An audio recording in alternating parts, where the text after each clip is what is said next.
नेत्र के शुक्लमंडल में उत्पन्न होने वाले रोगों को शुक्लगत रोग कहा जाता है।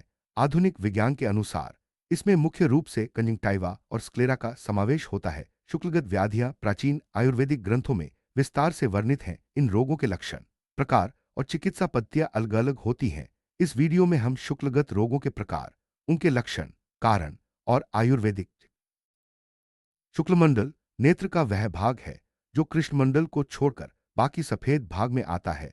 इसमें मुख्य रूप से कंजंक्टाइवा और स्क्लेरा शामिल होते हैं। कंजंक्टाइवा एक पतली झिल्ली है जो नेत्र को ढकती है, जबकि स्क्लेरा नेत्र का मजबूत बाहरी आवरण है। शुक्लमंडल की संरचना और कार्य को समझना आवश्यक है, क्योंकि इसी क्षेत्र में कई प्रकार के रोग उत्पन्न होते हैं। इन रोगों की पहचान, आयुर्वेदिक ग्रंथों के अनुसार शुक्लगत रोगों की कुल संख्या 11 से 13 तक मानी जाती है। सुश्रुत, वाग्भट और अन्य आचार्यों ने इन रोगों का विस्तार से वर्णन किया है। इनमें प्रस्तारी अर्म, शुक्लार्म, लोहितार्म, अधिमासार्म, स्नायुर्म, शुक्तिका, अमरजुन, पिष्टक, सिराजाल, सिराजपीड़िका और बलासग्रथित प्रमुख हैं। वाग्भट ने सिरोत्पात और सिराहर्ष को भी शुक्लगत रोगों में शामिल किया है। प्रत्येक रोग के प्रस्तारी अर्म शुक्लमंडल पर उत्पन्न होने वाली एक प्रकार की मांसल वृद्धि है, जो पतली, विस्तृत, मृदु, रक्तवर्ण की, नील या शाव रंग की होती है। यह वृद्धि तेजी से बढ़ती है और आमतौर पर वेदनारहित होती है। आयुर्वेद में इसे त्रिदोष या रक्तदुष्टि के कारण माना गया है। प्रस्तारी अर्म का उपचार साध्य माना गया है, अर्थात इसका इलाज संभव है। इसके लक्षणों की पहचान और समय पर चिकित्सा से। शुक्लार्म शुक्लमंडल पर समान आकार की, सपाट, मृदु, श्वेतवर्ण की मांसल वृद्धि होती है, जो धीरे धीरे बढ़ती है। यह मुख्यतः कपतुष्टि के कारण उत्पन्न होती है और साध्य मानी जाती है। शुक्लार्म के लक्षणों में श्वेत रंग, मृदुता और समतलता प्रमुख हैं। इसका उपचार आयुर्वेदिक चिकित्सा द्वारा संभव है, जिसमें औषधि और शल्य चिकित्सा दोनों का समावेश होता है। लोहितार्म, जिसे शोणितार्म या रक्तार्म भी कहा जाता है, शुक्लमंडल पर समान आकार की, मृदु, लाल कमल के रंग की और चिकनी मांसल वृद्धि होती है। यह रक्तदुष्टि के कारण उत्पन्न होती है और साध्य मानी जाती है। इसके लक्षणों में लाल रंग, चिकनापन और वेदनारहितता प्रमुख हैं। समय पर उपचार से रोगी को राहत मिलती है। अधिमासार्म शुक्लमंडल पर वालेल्या रक्त की गुठली जैसी पसरली, जार, मृदु, यकृत या शाववर्ण की मांसल वृद्धि होती है। यह त्रिदोषज कारणों से उत्पन्न होती है और साध्य मानी जाती है। इसके लक्षणों में कठोरता, विस्तार और गाढ़ापन प्रमुख हैं। समय पर चिकित्सा से रोगी को लाभ मिलता है।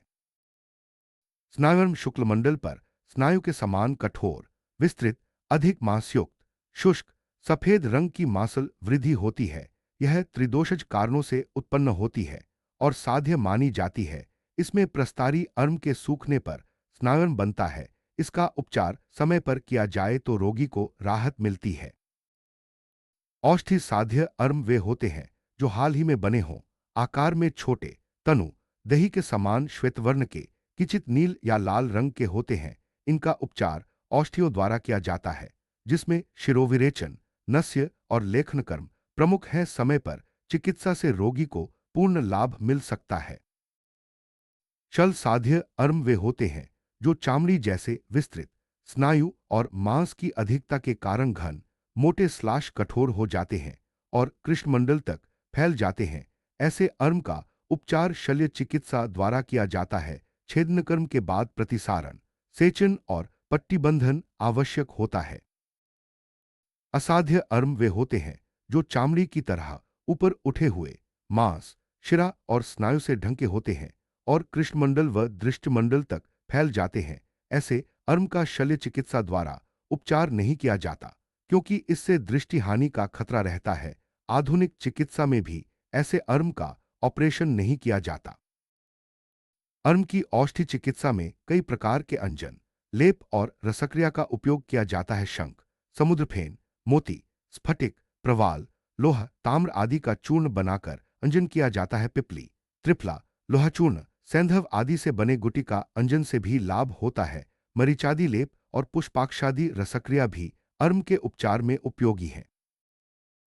अर्म छेदन के लिए पहले रोगी को स्नेहन, स्वेदन, वमन, विरेचन और शिरोविरेचन द्वारा तैयार किया जाता है। इसके बाद रोगी को आरामदायक स्थिति में लिटाकर नेत्र को संरोषित किया जाता है। छेदन के लिए विशेष यंत्रों का उपयोग होता है जिससे मांसल वृद्धि को सुरक्षित रूप से हटाया जाता है। छेदन के बाद प्रतिसारण, सेचन और पट्टीबंधन किया जाता है। छेदन के बाद नेत्र की विशेष देखभाल आवश्यक है। प्रतिसारण के लिए यवक्षार, त्रिक्टु, सैंधव आदि का चूर्ण लगाया जाता है।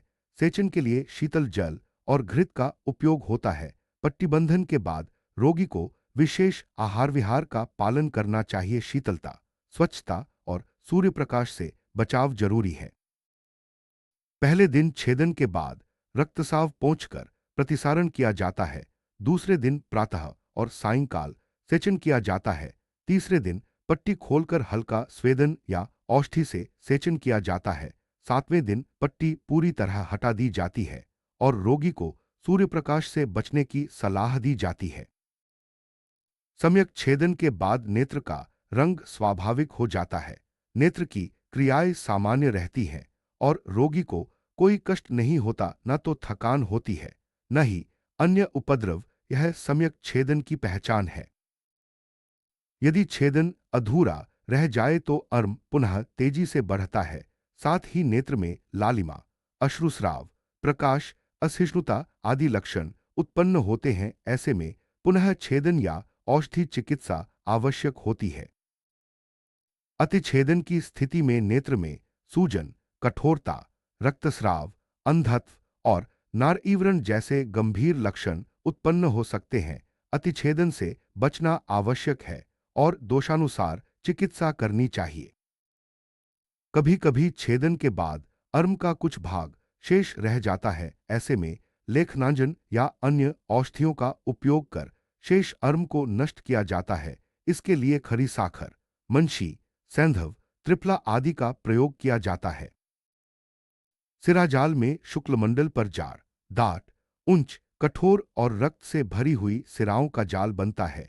ये सिराएं उभरी, आड़ी तिरछी होती हैं। सिराजाल मुख्यतः रक्तदोष के कारण होता है और इसका उपचार छेदन या लेखनांजन द्वारा किया जाता है। सिराज पिरिका में श्वेतवर्ण की, मोहरी के आकार की सिराओं से घिरी कई पिरिकाएं शुक्लमंडल पर कृष्णमंडल के पास बनती हैं। इनमें दाह और घर्षण होता है। यह त्रिदोषज कारणों से उत्पन्न होती है और साध्य है। उपचार में औषधि और छेदन दोनों का उपयोग होता है। अर्जुन या अहिरा में शुक्लमंडल पर वेदनारहित, चिकना, सशा के रक्त के समान या इंद्रगोप कीड़े के समान लाल रंग का बिंदु बनता है। यह रक्तदोष के कारण होता है और साध्य है। उपचार में पित्ताभिषंद या रक्ताभिषंद के अनुसार चिकित्सा की जाती है। अर्जुन के उपचार में रक्तमोक्षण, विरेचन, सेचन, आश्चोतन और अंजन का उपयोग किया जाता है। स्फटिक, प्रवाल, ज्येष्ठमद, मद, शंख, सैंधव आदि औषधियां प्रमुख हैं। साथ ही आहार विहार का भी ध्यान रखना आवश्यक है। शुक्तिका में शुक्लमंडल पर मांस के समान काले पीले रंग के शींपले जैसे चमकदार ठिपके बनते हैं या पूरा शुक्लमंडल मलिन दिखता है। इसमें दाह, वेदना, अतिसार, तृष्णा और ज्वर जैसे लक्षण होते हैं। यह पित्तदुष्टि के कारण होता है और साध्य है। शुक्तिका के उपचार में पित्ताभिषंद के अनुसार चिकित्सा की जाती है। इसमें घृतपान, वैरूर्व्य अंजन, स्वर्णसंत आदि का उपयोग होता है। त्रिफला, तिलवक, पुराण, घृत आदि से शोधन के बाद शीतल औषधियों का अंजन किया जाता है। पिष्टक में शुक्लमंडल पर चावल के आटे जैसे सफेद, पानी जैसे स्वच्छ, गोलाकार और उन्नत ठिपके बनते हैं। यह कफदुष्टि के कारण होता है और साध्य है। पिष्टक के उपचार में कफाभिषंद के अनुसार चिकित्सा की जाती है। पिष्टक के उपचार में महौषध, मागधिका, मुस्ता, सैंधव, मरीच आदि का लेप किया जाता है। साथ ही विशेष अंजन और नस्य का भी उपयोग होता है। रिंगनी के फलों में पिपली चूर्ण भरकर अंजन करने से भी लाभ होता है। बला सग्रथित में शुक्लमंडल पर पानी की बूंद जैसी कांस्य रंग की वेदनारहित, बड़ी, गुरु, स्निग्ध, कठोर या मृदु पिरिका या शोथ बनता है। यह कपतुष्टि के कारण होता है और साध्य है। बला सग्रथित के उपचार में वमन, विरेचन, शिरोविरेचन द्वारा शरीर शुद्धि की जाती है। क्षारांजन, बिडालक, जाई की कली, सैंधव, देवदार, सूंठ आदि का लेप और अंजन किया जाता है। अत्यधिक शोथ में हरिताल, सैंधव, सूंठ, देवदार, पुनर्नवा का लेप उपयोगी है। शुक्लगत रोगों की तालिका में रोग का नाम, स्वरूप, अन्य लक्षण, दोष और चिकित्सा का संक्षिप्त विवरण दिया जाता है। इससे रोग की पहचान और उपचार में सुविधा होती है। तालिका के अनुसार सिराजाल, सिराजपीड़िका, अर्जुन, शुक्तिका, पिष्टक, बलासग्रथित आदि रोगों के लक्षण और चिकित्सा भिन्न भिन्न है। शुक्लगत रोगों के मुख्य कारण दोषों की विकृति, रक्तदुष्टि, कपतुष्टि, त्रिदोषज विकृति, संक्रमण, आघात, पोषण की कमी आदि हैं। आयुर्वेद में दोषों के संतुलन द्वारा रोगों की रोकथाम और उपचार पर बल दिया गया है। प्रत्येक शुक्लगत रोग के अपने विशिष्ट लक्षण होते हैं, जैसे रंग, आकार, वृद्धि की गति, वेदना, दाह, सूजन, अश्रुस्राव आदि। रोग की पहचान के लिए इन लक्षणों का अवलोकन आवश्यक है। सही पहचान से ही उचित चिकित्सा संभव है। आयुर्वेद में शुक्लगत रोगों की चिकित्सा दोषानुसार की जाती है। इसमें औषधि, शल्य चिकित्सा, पंचकर्म, आहार विहार और जीवन शैली में बदलाव शामिल हैं। रोग की अवस्था, रोगी की शक्ति और ऋतु के अनुसार चिकित्सा का चयन किया जाता है। शुक्लगत रोगों में प्रयुक्त औषधियां रोग के प्रकार और दोष के अनुसार चुनी जाती हैं। इनमें त्रिफला, सैंधव, शंख, समुद्रफेन, मोती, स्फटिक, प्रवाल, लोह, ताम्र, पिपली, त्रिकटु, महौषध, मागधिका, मुस्ता, मरीच आदि प्रमुख हैं। कुछ शुक्लगत रोगों में जब औषधि चिकित्सा से लाभ नहीं होता, तब शल्य चिकित्सा आवश्यक होती है। छेदन, लेखन, प्रतिसारण, सेचन, पट्टिबंधन आदि प्रक्रियाएं शल्य चिकित्सा में आती हैं। शल्य चिकित्सा के बाद विशेष देखभाल जरूरी है। शुक्लगत रोगों के उपचार में आहार विहार का विशेष महत्व है। रोगी को हल्का, सुपाच्य, शीतल और दोषानुकूल आहार लेना चाहिए। सूर्य प्रकाश, धूल, धुएं और तेज हवा से बचना चाहिए। पर्याप्त विश्राम और मानसिक शांति भी आवश्यक है। शुक्लगत रोगों की पुनरावृत्ति को रोकने के लिए समय पर उपचार, उचित आहार विहार और नियमित नेत्र की सफाई आवश्यक है।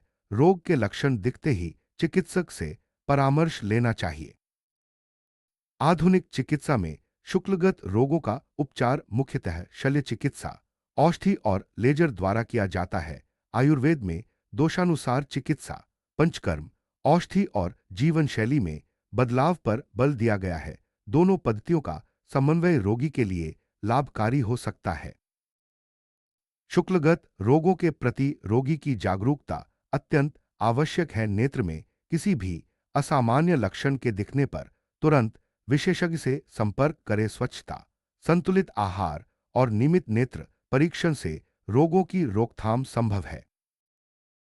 नेत्र स्वास्थ्य बनाए रखने के लिए संतुलित आहार, पर्याप्त पानी, हरी सब्जियां, विटामिन ए युक्त भोजन, पर्याप्त नींद और तनावमुक्त जीवन शैली अपनाए। आंखों को बार बार मलने से बचे और धूल धुएं से दूर रहें। कुछ शुक्लगत रोग समय पर उपचार न होने पर जटिलताएं उत्पन्न कर सकते हैं, जैसे दृष्टि हानि, नेत्र में स्थायी सूजन, संक्रमण या नेत्र की संरचना में विकृति। इसलिए समय पर पहचान और उपचार अत्यंत आवश्यक है। रोगों की पुनरावृत्ति के मुख्य कारण अधूरा उपचार, अनुचित आहार विहार, स्वच्छता की कमी और रोगी की लापरवाही हैं। इनसे बचने के लिए चिकित्सक के निर्देशों का पालन करें और नियमित जांच कराएं। नेत्र स्वास्थ्य के लिए नियमित योग और व्यायाम अत्यंत लाभकारी हैं। त्राटक, पलकों की एक्सरसाइज, नेत्र घुमाना और ध्यान जैसी क्रियाएं नेत्रों को स्वस्थ रखती हैं, साथ ही तनाव कम करती हैं। शुक्लगत रोग नेत्र स्वास्थ्य के लिए गंभीर समस्या हो सकते हैं, लेकिन समय पर पहचान, उचित चिकित्सा और जीवन शैली में बदलाव से इनका उपचार संभव है। आयुर्वेद और आधुनिक चिकित्सा का समन्वय रोगी के लिए अत्यंत लाभकारी है। नेत्र स्वास्थ्य बनाए रखने के लिए जागरूक रहें और नियमित जांच कराएं। अब जब आपने शुक्लगत रोगों के बारे में विस्तार से जाना, तो अपने और अपने परिवार के नेत्र स्वास्थ्य का ध्यान रखें। किसी भी असामान्य लक्षण पर तुरंत विशेषज्ञ से संपर्क करें। स्वस्थ नेत्र स्वस्थ जीवन का आधार है। धन्यवाद।